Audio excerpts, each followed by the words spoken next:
Tremembé, tudo bem com vocês? Todo tremembense se lembra da famosa sorveteria do Molica.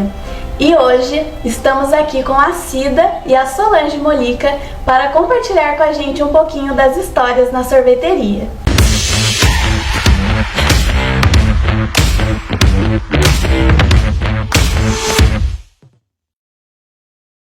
Olá, Solange, olá, Cida, bom dia, tudo bem com vocês? Bom dia. Para começar, eu queria perguntar, quanto tempo que a família de vocês moram aqui em Tremembé, né? 70 anos, mais ou menos, aproximadamente. Muito e tempo. sempre moraram aqui? Sempre. Isso considerando a família, né, do meu pai, né, meu avô, aproximadamente isso. E da sorveteria, como que começou? Como que surgiu a ideia? Então, a sorveteria foi o seguinte: antes, a família do meu marido, eles não tinham sorveteria, eles tinham padaria. E depois, com a idade, foi ficando difícil trabalhar, né, com padaria. Aí resolveram passar para o meu marido tocar o que ele quisesse. Daí ele resolveu colocar uma sorveteria. Entendi. Mas uma sorveteria assim artesanal, né? Que ele fazer o produto. Até porque na época, né, não tinha sorveteria como tem hoje, né? Então o trabalho do sorveteiro era diferente, era realmente artesanal, porque ele tinha que fazer tudo, era o que tinha, né, na época. Então era um trabalho diferente, não era nada automatizado. E esse era o grande diferencial dele, né? O que chamava mais a atenção das pessoas, de ser algo natural, né? Isso. E iam muitas pessoas lá na sorveteria? Ia, nós tínhamos uma freguesia muito grande. E assídua, né, também. Né? Tinha fregueses que todo final de semana estavam na sorveteria, né? Inclusive nós tínhamos fregueses que tinha chácara por aqui na Estrada Velha e que era de São Paulo e era assíduo do final de semana aqui. Eles vinham passear e já fazia parte do passeio para na sorveteria. Isso. Tinha o costume. Então o senhor Molica, ele só trabalhava naquela sorveteria mesmo, né? Só ali. Todos os dias lá na sorveteria. Exatamente. E ele sempre gostou de fazer sorvete ou de cozinhar? Gostava de fazer sorvete.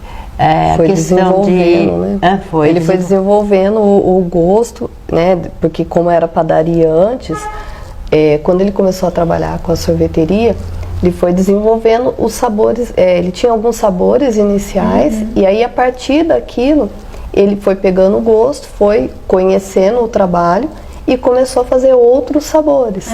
Então ele foi ampliando, criou outros, né, e foi aperfeiçoando o que ele tinha. E assim foi, levou por vários anos dessa forma. E ficou um menu bem diversificado, variado, sim, né? Com bastante sabores. Só que ele focava muito também em alguns doces, né? Então, ele fazia o doce primeiro, para depois fazer o sorvete. Então, ele tinha alguns doces que eram principais. Ele trabalhava com maracujá, com abóbora com coco, né? Então, alguns foram o carro-chave, vamos dizer assim. Ai, que legal. E vocês tinham algum sabor favorito na época da sorveteria? Da gente mesmo? Eu gostava muito do maracujá, né? Que era tudo natural. E ele inventou a abóbora com coco. Que era o mais famoso, né? Que muita gente fala bem procurado, bem gostoso. E eu gostava muito também do abóbora. Nossa, de milho também era muito bom. Fazia de milho. Primeiro fazia o curau de coco. Meu Deus. Depois eu vou transformava em sorvete. Era bem assim. Na boca. O sorvete de abóbora com coco, ele fazia o doce de abóbora, punha cravinho, aquelas coisas tudo, e depois transformava em calda de sorvete. Nossa, tudo era muito bom. natural. Era. E por quanto tempo que ficou aberta a sorveteria? Nossa, acho que mais de 50 anos, né? Por aí. Bastante tempo. Bastante tempo. E ninguém quis continuar com a sorveteria depois, quando ele faleceu? Então, na verdade, né, mãe, o que aconteceu? Meu pai, né, tinha problema no coração, foi ficando muito idoso e foi ficando difícil para ele dar conta do trabalho. Porque como era um trabalho manual, não parecia, mas era pesado preparar a massa, tirar. E aquilo foi ficando pesado para ele, que já estava debilitado. Com certeza. Então ele acabou pensando melhor, falou, não, eu vou encerrar o trabalho da sorveteria e vou colocar o ponto comercial para alugar. Só que a minha mãe já tinha o trabalho dela, eu já tinha meu trabalho, então a gente concordou, né, com a decisão dele, mas não se dispôs a continuar porque a gente não ia conseguir conciliar. Mas a gente manteve os equipamentos, né, o material dele de trabalho. Sim. A gente tem ainda. Além de todo um legado marcado pela cidade, né? Exato. E existe algum material que vocês ainda guardam, como caderno de receitas ou a máquina de sorvetes? Sim, a gente tem ainda, né, mãe? Tem a máquina, tem balança, liquidificador industrial que ele usava, as panelas, as receitas, né, que ele usava, que ele foi criando, né, adaptando. Ele passou pra gente, a gente tem passou. ainda. Então tem. A filha, né, tem acesso a essa receita, né? E alguma vez você já tentou fazer? Não, ainda não tentamos, né? A gente ainda não arriscou. Não se arriscou. Na época que ele tinha a sorveteria, minha mãe fazia, eu cheguei a ajudar algumas vezes, né? Então a gente chegou a trabalhar, sabe como é, mas sem a presença dele a gente ainda não arriscou. É diferente, né? É diferente. E qual é o sentimento de vocês de ser filha e esposa, né, de uma pessoa tão marcante aqui na cidade? Tem maior orgulho dele. Orgulho é a palavra que define também. A gente se sente honrada, né? Porque você ter um pai, um esposo que morou tantos anos no município, né? E ter, assim, ser lembrado de forma tão carinhosa, né, ter deixado tantas memórias boas, isso faz a gente se sentir honrado. É muito linda a história. Então, você acredita que, às vezes, em Taubaté mesmo, eu encontro pessoas que ele já vai em novembro vai fazer 10 anos que ele faleceu. Sim. E eu encontro pessoa que fala, eu seu Molica, nunca mais, daí não sabe que ele foi. E acabou aquela delícia quando eu falo que ele faleceu, a pessoa fica, sabe, se lamentando. As pessoas perguntam ainda.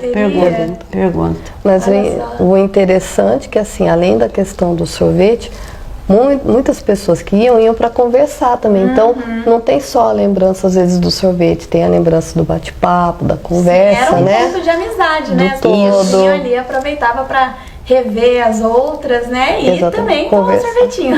Exatamente.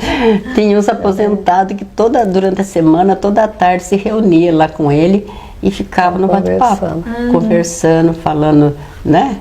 Contando histórias também.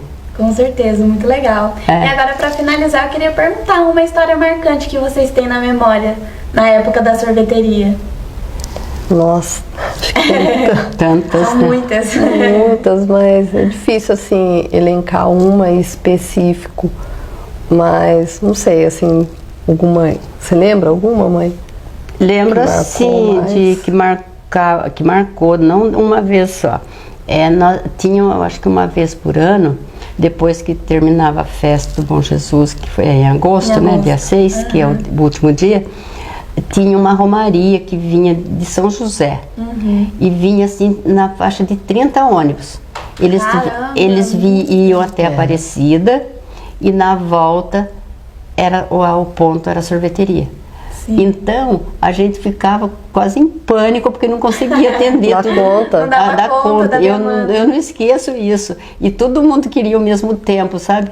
E era eu e ele tinha que ficar fazendo outro sorvete para poder dar conta da quantidade de todo mundo. E isso foi uma coisa que marcou muito. E era interessante, né, colocando a questão da festa do Bom Jesus.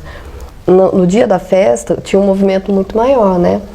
E naquela época, para a gente conseguir controlar o atendimento, tipo o pagamento e o sorvete que ia dar, a gente trabalhava com fichinha. Então eram umas fichinhas coloridinhas. Então tinha lá azul, amarelo, e a gente usava aquilo para identificar o valor, o tipo do sorvete. Ele adaptou, ele fez uma bancada de madeira, né? Viu uma pessoa para fazer para ele e colocou essa parte, que é a máquina mesmo, o motor, adaptado aqui. E aí o que ele fazia? Ele preparava a calda, quando estava pronto o doce, a calda, ele colocava aqui dentro, daí ela ficava um tempo, né? Fazia, deixava ela pronta e ficava aqui um tempo girando aquela massa. Aí quando a massa tinha consistência de sorvete, ele vinha com uma pá de madeira, na época, né? Colocava aqui na beiradinha aqui do cilindro e ia descendo e aquela massa vinha pra pá.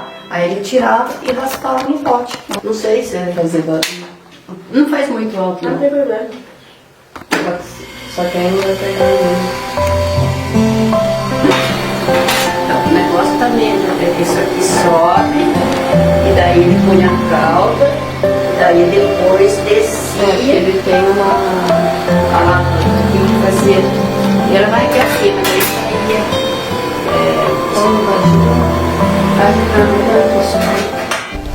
Você que acompanha a TV Câmara, obrigada pela sua audiência e nos siga nas redes sociais, no Facebook, Instagram, TikTok e canal no YouTube. Até a próxima!